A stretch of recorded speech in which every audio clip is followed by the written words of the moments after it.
আমার পেশেন্ট ডায়ালিসিসটা পেলে, সকালে যদি ডায়ালিসিসটা পেতো তাইলে এটা হইতো না। এখন আমার কিসমত, আমি যে 8 দিন হাসপাতালে আজকে 1.5 বছর ধরে যে আমার পেশেন্টটা ডায়ালিসিস নিতে ছিল, 6টা বাচ্চা মারা গেছে এইটার ইস্যু ধরে আজকে আমার হাজব্যান্ড মারা গেল। আজকে ডায়ালিসিস নিতে পারলাম না বলে এই শ্বাসকষ্টটা আমি মানে ব্যাকআপ দেওয়ার জন্য আমি গেছিলাম, কিন্তু হাসপাতালে সকালেও আমি গেছি যে আমাকে একটা শিডিউল অন্তত দেন, আমি পেশেন্টটাকে সেভ করার চেষ্টা করি। তো এইটা 6টা বাচ্চার জন্য আজকে আরো 2টা বাচ্চা এতিম হয়ে গেল। বিএনপি সরকার 8 দিন হাসপাতালের লাইসেন্স বাতিল করেছে, মহা বিশাল হেডমের কাজ করে ফেলিছে। কি অবস্থা দেখেছেন তো? আমাদের সময় দেন, আমরা বাচ্চাগুলো রিকভার করি, তারপর আপনারা ব্যবস্থা নেন। এটা গরিবের হসপিটাল তো, এই জন্য এটা লাইসেন্স বাতিল করা হয়েছে, আর কোনো কিছু না। আমার জন্য এতগুলো বাচ্চা মারা যাইতেছে, ওখানে কোনো তদন্ত নাই। কেন ভ্যাকসিন করার কোনো তদন্ত নাই? তাহলে এখানে একটা দুর্ঘটনা ঘটছে, তার জন্য আরো পানিশমেন্ট আছে। একটা হসপিটাল বন্ধ করে দিল, কি আছে না এখানে? এখানে যে সুযোগ সুবিধাগুলো পাচ্ছি অন্য কোথাও পাবো না। আর সবচেয়ে বড় কথা হচ্ছে আমার বাচ্চার যে রুম, এই রুমের অন্য হসপিটাল আছে, এই রুম কি সেটাই জানে না। বাচ্চা নিয়ে আমরা বের হয়ে যেতাম, লাইসেন্স বন্ধ হয়ে গেছে। এখন আমরা কোথায় যাবো আপনারা বলেন? স্বাস্থ্যমন্ত্রীর কাছে আমাদের অনুরোধ, আমরা কোথায় যাবো বাচ্চাগুলো নিয়ে? আমার বাচ্চার রিপোর্ট 2 দিন সময় লাগবে, ব্লাড কালচারের রিপোর্ট আছে, তাই না? এখন আমি এই বাচ্চার এই কালচারের রিপোর্ট যদি না কমে, তার ইনফেকশনের পরিমাণ না কমে, আমি অন্য কোথাও নিয়ে আবার রেফার করলে আবার টানহাইসরা। প্রত্যেকটা বাচ্চার ভিতরে একই সমস্যা, কারণ আমরা গার্জিয়ান, আমরা ভিতরে ঢুকতেছি প্রতিনিয়ত, জানতেছি এরকম করা উচিত না। আমার একটা আপাতত কথা এতটুকুর ভিতরে আপনারা স্বাস্থ্য মন্ত্রণালয়ের কথাগুলো পৌঁছান যে এত শর্ট টাইমে এটা সম্ভব না করা। আমার জামাই চটপটি বেছে, আমার মায়ের মনে করেন রক্ত কম, আজকে অপারেশন করার কথা ছিল না, ফিরা সাদা রক্ত কিনবেন না। অপারেশন আমি মনে করেন শনিবার ডেট করছে, 60,000 টাকার মতন আমার গেছে গা। ধরেন শরীরপুর জাজি রাখতো নাইছি, ওখান যদি আমার যাইতে হয় গা, তাহলে আমি ওই মাইয়ার নিয়ে আর জামাই বেছে চটপটি, আমি কই টাকা পাই? টাকা কই পাই? ওই হাসপাতালে তো রোগীরা চিকিৎসা নিতেছিল, মরণাপন্ন রোগীরা ছিল, আইসিইউতে রোগীরা ছিল, পোস্ট অপারেটিভে রোগীরা ছিল, কিছুক্ষণ আগে যাদের সার্জারি হয়েছে, সেই সব রোগীরা কি ভয়াবহ সমস্যায় পড়েছে দেখেন। এই লাইসেন্স বাতিলের নোটিশ কখন দেওয়া হয়েছে জানেন? বৃহস্পতিবার কার্য দিবসের শেষ সময়, যেন কোনো আইনি ব্যবস্থা না নেওয়া যায়। কেমন জাউরামো দেখেন। জাউরামোর ইচ্ছা না থাকলে তো কেউ বাইসা সাপ্তাহিক ছুটির আগের মুহূর্তে এই কাম করে না। তো এই জাউরামো কেন? কারণ সরকার গেছে পাগল হইয়া। এটা কথা মনে করাই দিই, আন্তর্জাতিক অপরাধ ট্রাইব্যুনালের নামে বিচারিক হত্যাকাণ্ড বাস্তবায়নের প্রক্রিয়া যখন আগায় চলতেছিল, তখন আমার দেশ পত্রিকায় প্রকাশিত হয় স্কাইপ ক্যান্ডেল। এটা ছিল বিচারের নামে সেই সময় চলমান নাটক নিয়ে নিজামুল হক নাসিম এবং আহমেদ জিয়াউদ্দিনের স্কাইপ কথোপকথন। এই কথোপকথনে উঠে আসছিল জুডিশিয়াল মার্ডারের পরিকল্পনা বাস্তবায়নের পুরো চিত্র। ঠিক একইভাবে এখন বিএনপি সরকার পাগলা হইয়া গেছে। তারা যেভাবেই হোক রাজনৈতিক প্রতিপক্ষকে দৌড়ের উপরে রাখবে বলে পাগলের মতো যা ইচ্ছা তাই করতেছে। ইসলামী ব্যাংক খাইয়া দেওয়ার আওয়ামী তরিকা বিএনপি বাধ্য ছাত্রের মতো ফলো করতেছে। শুধু তাই না, আরো আকবারায় যত ইসলামের নামধাম আছে এরম সব প্রতিষ্ঠানের উপরে খড়গগ্রস্ত হয়েছে। তাদের ধারণা হয়েছে এই প্রতিষ্ঠানগুলো আসলে জামাতের প্রতিষ্ঠান, এগুলোরে সাইজ করলে জামাত সাইজ হয়ে যাবে। আমি যতটুকু জানছি এই সাজেশন বিএনপিকে দিচ্ছে ডিজিএফআই, আর সেই প্রেসক্রিপশনে চলতেছে বিএনপি। ডিজিএফআই এর প্রেসক্রিপশনে কাটারানিতে তো হেলিকপ্টারে পলাইতে হয়েছে, আবার বিএনপি সেই ডিজিএফআই এর প্রেসক্রিপশন ফলো করতেছে। কেন বিএনপি এটা বাধ্য ছাত্রের মতো ফলো করতেছে, এটা একটু বিস্তারিত বুঝতে দেখতে হবে। 8 দিনের প্রসঙ্গে আবার ফিরে আসবো, কারণ পুরা বিষয়টার সাথে একটা গভীর রাজনৈতিক প্রশ্ন যুক্ত আছে। তাই পুরাটা না বুঝলে এই 8 দিনের প্রবলেমটা, চিত্রটা, ইসলামী ব্যাংকের প্রবলেমটা পরিষ্কার হবে না। আসেন সেটা একটু বুঝে দেখি। একটু অন্যদিকে যাইতেছি। বিএনপিরে বোঝানো হয়েছে হাসিনা পতনের পরে বাংলাদেশে ইসলামপন্থার উত্থান হয়েছে, তুমি সামলাইতে পারবা না, তাই আওয়ামী বাম সব মিলা ইসলামপন্থীদের ঠেকাও, সবাই একসাথে নাও। সব গর্ত থেকে বাইরে হয়েছে। আওয়ামী লীগ নানা জায়গায় মিছিল করতেছে, ইন্ডিয়ান হাই কমিশনার বেনাপোল দিয়ে বুক ফুলায় ঢাকা এক ঢুকায় কয় আমাদের অভিন্ন স্বপ্ন, আমরা একসাথে চলবো, আমরা একসাথে একটা কত বড় জাতি গোষ্ঠী হইতে পারি। কি কইছে তার মানে হইতেছে আমরা একটা দেশ হইয়া যাই। আমি একটাই কথা বলতে পারি, আমাদের যা পপুলেশন আছে 140 কোটি, আর ওতে আমি 20 কোটি অ্যাড করে দিই, তাহলে 160। আমি যা এখানটা করতে চাই ওইটা 140 নয়, 60 অ্যাডেড, এখান থেকে 20 অ্যাড করে দিচ্ছি, তাহলে যা হবে একসঙ্গে হবে, বুঝেছো? আলাদাভাবে আমি ভাবছি না, আমার মনে ওইটা ঢুকছেই না। দেখুন তো, হেঁটে চলে এলাম, মনে হচ্ছে না যে আমি বাংলাদেশে এসেছি। ওইটা দেখতে হলো, তাকে বললো হ্যাঁ আপনি বাংলাদেশের বর্ডারে, এমনি মনেই হচ্ছে না। সবসময় আমি বলি একই আকাশ, একই বাতাস, একই যন্ত্রণা। তাহলে আমরা মিলে মিশে ভিসার সব বললে আমার সব মাথায় আছে, একটা খালি বলে যায় সবাই খুশি হবে, ওই কাজটা করবো। দেখেছেন? হ্যাঁ, তো মাদারবোর্ড তো স্বপ্ন অখণ্ড ভারত, অভিন্ন স্বপ্ন কেমনে হয় আমাদের, কেমনে ইন্ডিয়া কামব্যাক করেছে দেখেন। আবার এর চারপাশে হাই কমিশনের চারপাশে সেই আওয়ামী লীগ আমলের মতোই লোকজন ঘিরা ধরিছে, দেখেছেন? এটাই হইতেছে কামব্যাক। সেজন্য তো দেখছেন জুলাই যোদ্ধাদের উলঙ্গ কইরা পিটায় নেত্রকোনায়, জুলাই স্তম্ভে আগুন দেয়, মাহাদিরের দৌড়ানি দেয়, আর নটি শাওন উল্লাস করে সেটা দেখা। আবার দেখেন ফুন্দের আলো কি করতেছে, তারাও কামব্যাক করছে, একই সাথে কি টাইটেল করছে দেখেন। ধরেন আওয়ামী লীগের কোনো ফ্যাসিস্ট এমপি মন্ত্রী মারা গেল, প্রথম আলো কি লিখবে? মারা গেলেন অমুক, তার সাথে একটা ভালো বিশেষণ ইউজ করবে, বলবে বর্ষিয়ান রাজনীতিবিদ। দেখেন বাংলাদেশের সবচেয়ে ক্রিমিনাল পলিটিশিয়ান তোফায়েল নিয়ে লিখেছে কি দেশের রাজনীতিতে নাকি স্মরণীয় হয়ে থাকবে, অথচ মাদের ক্ষেত্রে টোনটা দেখেন। পারলে একটা গালিও অ্যাড করে দিত ওই টাইটেলের সাথে, কই তো থানা পুরাই দিছি, হুমকি দেওয়া, সেই বৈষম্য বিরোধী ছাত্র নেতা এখন ধাওয়া খায় থানায় এসে লুকাইছে, এভাবে লিখতো পারলে। তো ধাওয়া দিছে কে? সে কেন থানায় আশ্রয় নিচ্ছে? তার মানে পরিস্থিতি এমন পর্যায়ে গেছে যে তার উপরে যে একটা অ্যাটাক হয়েছে, থানায় আশ্রয় নিতে বাধ্য হয়েছে। তো এটা তো থানায় আশ্রয় নিতে বাধ্য, তাকে তো ধাওয়া হয়েছে, তো ক্রাইম। এই ক্রাইমকে ফোকাসে রাখা হয় নাই। যদি ক্রাইমকে ফোকাসে না রাখবে তাহলে সংবাদপত্রে কাজ কি? থানা পুরাই দিছি বলে মায়েদের সেই বক্তব্য তো তখনই সেটেল হয়ে গেছে। এখন ওইটাকে একটা ব্যাক স্টোরি হিসেবে না মাদের উপর হামলার চেষ্টাকে জাস্টিফাই করা হইতেছে। এটাই ফুন্দের আলো, এটাই দিল্লি স্টার, ভিকটিমকে মক করতেছে। এটা কোন ধরনের সাংবাদিকতার জাউরা? এই 8 দিনকে আসলে জামাতে প্রতিষ্ঠান, ইসলামী ব্যাংকে আসলে জামাতে প্রতিষ্ঠান। জামাতে ইসলামী সরাসরি মালিকানায় না থাকলেও জামাত প্রভাবিত প্রতিষ্ঠান তো বটেই, এটা তো কেউ অস্বীকার করে না। আর এটাই হইতেছে ওদের বিপদ। প্রথমত এই প্রতিষ্ঠানগুলো অন্য প্রতিষ্ঠানের চাইতে ভালো ফাংশন করে, সেবা দেয় মূলত নিম্নবিত্ত এবং দরিদ্রদের, মানসম্পন্ন সেবা দেয় কম পয়সায়। প্রতিষ্ঠানগুলোতে ইসলামপন্থীদের চাকরি বাকরি হয়। বাংলাদেশে তো অনেক প্রতিষ্ঠানে দাঁড়িয়ে থাকলে চাকরি হয় না, এটা তো সত্য কথা। আর সবচেয়ে বড় কথা, একটা অল্টারনেট গভর্নেন্সের চিত্র তারা উপস্থাপন করতে পারতেছে। আর্থিক প্রতিষ্ঠান আমরা চালাইলে এরকম হইতো, তারা দেখাইতে পারে। স্বাস্থ্য ব্যবস্থা আমরা চালাইলে এরকম হইতো, তারা দেখাইতে পারে। এখন একটা প্রশ্ন করি, বিএনপির কি ব্যবসা নাই? আওয়ামী লীগের ব্যবসা নাই? আছে, হোটেল আছে। আব্দুল আল মিন্টুর ন্যাশনাল ব্যাংক আছে না? সালমান এফ রহমানের বেক্সিম গো সাম্রাজ্য আছে না? মিজানুর রহমান সিনার একমি আছে না? আর এই যে আমাদের সমাজ কল্যাণ মন্ত্রী জাহিদ ভাই, ওনার তো ফার্মা আছে, হাসপাতালও আছে। টিপু মুন্সি আওয়ামী লীগের নেতা, হাসপাতাল আছে না? এই যে এভার কেয়ার, চাঁদ আব্বাসের ঢাকা ব্যাংক আছে না? তাইলে জামাত ঘরানা প্রতিষ্ঠানে বারবার হাত পড়ে কেন? ইসলামী ব্যাংক দখল হয় কেন? 8 দিনের লাইসেন্স বাতিল হয় কেন? একটার পর একটা প্রতিষ্ঠান টার্গেট হয় কেন? কারণ সব ব্যবসা সমান না।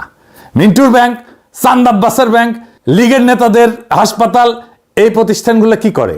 টাকা বানায়, মালিকের পকেটে ভরে। এটা হইল ভাড়াখোর পুঁজি, ইংরেজিতে বলে রেন্ট সিকিং ক্যাপিটাল। ক্ষমতার কাছে থেকে সুবিধা নেয়, লোন নেয়, ফেরত দেয় না, টাকা বানায়, ব্যাস, এর বেশি কিছু না।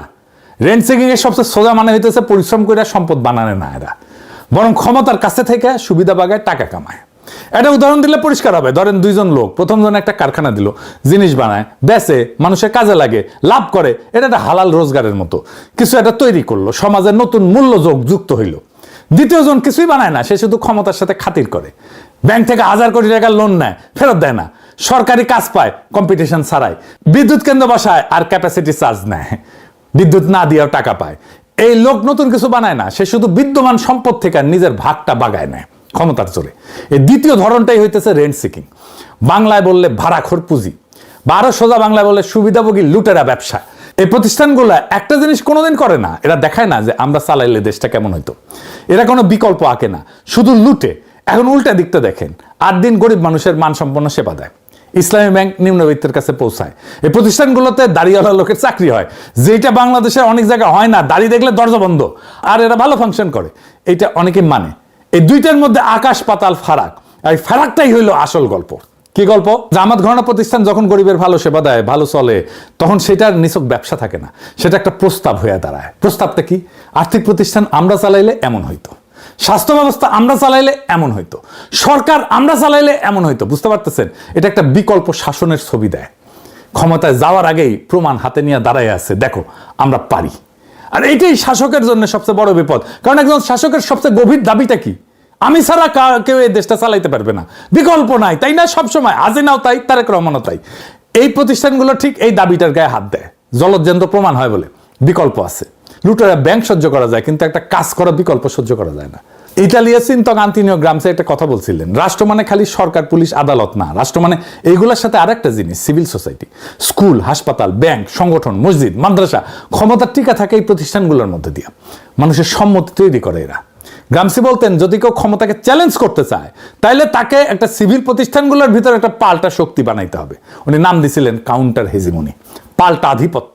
জামাত ঘরানা প্রতিষ্ঠানগুলো এইটা করতেছে, জানায় অথবা অজানায়, জেনে করুক আর না জেনে করুক। এরা একটা পাল্টা সিভিল সোসাইটি বানাইছে, রাষ্ট্রের অনুমতি ছাড়াই। এরা নিজের বৈধতা উৎপাদন করে, নিজের জনভিত্তি বানায়। এখন বুঝেন, শাসকের কাছে টিপু মুন্সির এভার কেয়ার কেন কোনো হুমকি না, সামিটের বিদ্যুৎ কেন্দ্র কেন কোনো হুমকি না, কেন সামিট টাকা পায়, আদানির বিদ্যুৎ কেন্দ্র কেন কোনো হুমকি না, সালমান রহমানের বেক্সিমকো কেন কোনো হুমকি না। ওইটা পাল্টা আধিপত্য বানায় না, কিন্তু আদ্দিন ইসলামী ব্যাংক এরা বানায়। এরা এই কারণেই টার্গেট, কারণ এই প্রতিষ্ঠানগুলো একটা কাজ করে, ক্ষমতায় যাওয়ার আগেই দেখায় দেয় ক্ষমতায় গেলে কি করবে। এইটারে বলা যায় একটা পূর্বাভাস, ভবিষ্যতের একটা ছোট্ট নমুনা, আজকে হাতে নাতে দেখানো। রাষ্ট্রের ভেতরেই যেন একটা ছোট বিকল্প রাষ্ট্রের বীজ, শাসক এইটাকে দেখে অস্তিত্বের প্রতি হুমকি হিসাবে। কারণ এটা সব কথা না, এটা প্রমাণ, প্রমাণের বিরুদ্ধে তর্ক তো চলে না।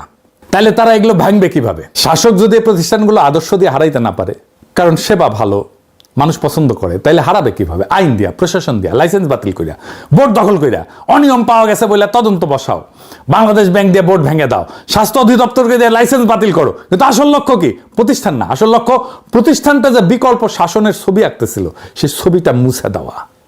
আসল কাজ ওই দেখায় দেওয়ার ক্ষমতাটা নিভায় দেওয়া, যাতে কেউ আর কোনোদিন বলতে না পারে ওদের হাতে দিলে তো ভালো হইতো, ভালো চলতো, দেশটা ভালো চলতো।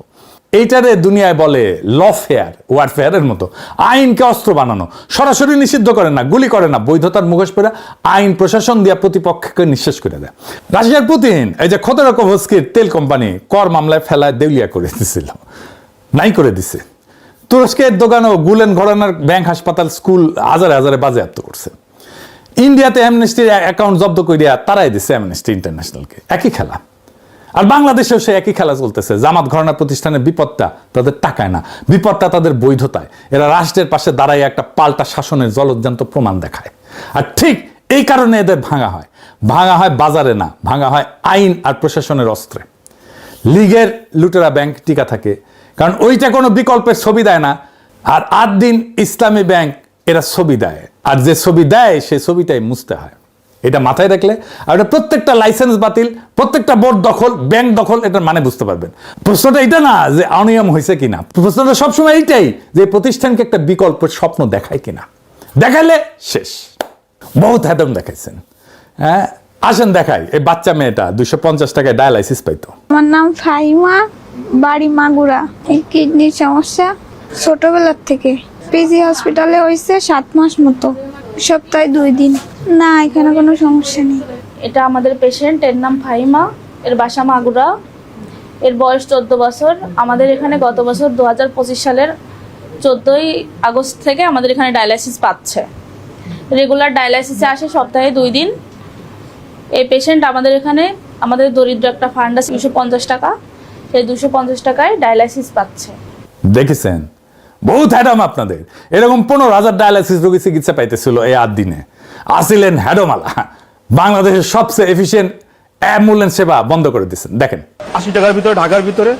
আমার আর আগেও একটা বেবি এখানে হয়েছে, আমি এখানে ভালো সেবা পাচ্ছি এবং এখন আমার বেবি হওয়ার জন্য নিয়ে আসছে। শুরুর দিকে এই সেবা ছিল একদম ফ্রি। জ্বালানি তেলের দাম বাড়ায় তা হয় 150 টাকা। এখন ঢাকার ভেতরে মাত্র 380 টাকায় মিলছে দ্রুততম মানবিক সেবা। দেখেছেন, আপনাদের প্রচুর অ্যাডম। ঢাকা শহরের দরিদ্র আর নিম্নবিত্তের মানসম্পন্ন হাসপাতাল বন্ধ করে দিয়েছেন। দেখেন কি বলে ওরা। আমি কোথায় যাব? আমার তো এত টাকা নাই ভাই, আমার প্রতিদিন লক্ষ লক্ষ টাকা ইনকাম নাই, আমি কোটিপতির সন্তান না। আমি কোথায় যাব আমার বাচ্চাকে নিয়ে, সেটা বলেন। ওই বাচ্চা যদি মারা যায় সরকার কি দেবে? কি দেবে ওই বাচ্চার বাবা মাকে? আইসিইউ, এনআইসিইউ তে 1-2 দিনের বাচ্চাও ভর্তি আছে। হঠাৎ করে যে লাইসেন্স বাতিল করে দিল, এই বাচ্চাগুলো, এই পেশেন্টগুলো নিয়ে যাবে কোথায়? 3 বার দিলে ঢাকা শহরের মধ্যবিত্ত লোকেরা, রিক্সা চালকরা কোথায় যাবে? ঢাকা মেডিকেলে প্রতিদিন রুগী মরে, কটাই চলে। অনেক ডাক্তার আছে কোনো পকেটে টাকা দিয়ে পর্যন্ত চিকিৎসা করে। চিকিৎসা করতেছে, আমি ড্রাইভার বহন করতে পারতেছি না। স্যার, নিজের টাকা দিয়ে আমার বাচ্চা চিকিৎসা করে কোথায় যাবো? দেখেছেন? হ্যাঁ, আপনারা জিতছেন, এখন আপনারা জিতছেন, যান, আপনারা ফার্স্ট হয়েছেন। বহুত হ্যাডম আপনাদের। ক্ষমতায় থাকলে নিজেদেরকে অনেক হ্যাডোমালাই মনে হয়। হাসিনাও মনে করতো, সোহরাওয়ার্দীর বডিগার্ড নিজেও মনে করতো। এই হাসপাতাল অন্যায়ভাবে বন্ধ করাটা বিএনপির অন্ধকার ইতিহাসের সাথে যুক্ত হয়ে থাকবে। এই কাম কইরা কত মজলুমের অভিশাপ বদদোয়া কামাইছেন, তার ইয়ত্তা নাই।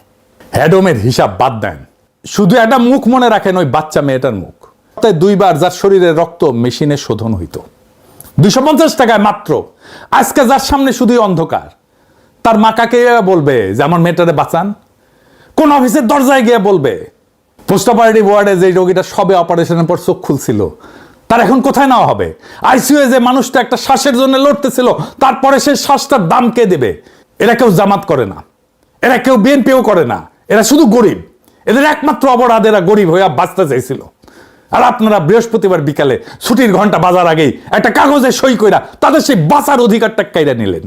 আপনারা ভাবতেছেন প্রতিষ্ঠান বন্ধ করছেন, জামাত সাইজ করছেন, বিকল্পের ছবি মুছছেন? না, আপনারা একটা মেশিন বন্ধ করেন নাই, আপনারা একটা মানুষের নিঃশ্বাস বন্ধ করছেন, আপনারা একটা ভবনে তালা দেন নাই, আপনারা হাজারটা পরিবারের শেষ ভরসার দরজায় তালা দিয়ে দিয়েছেন।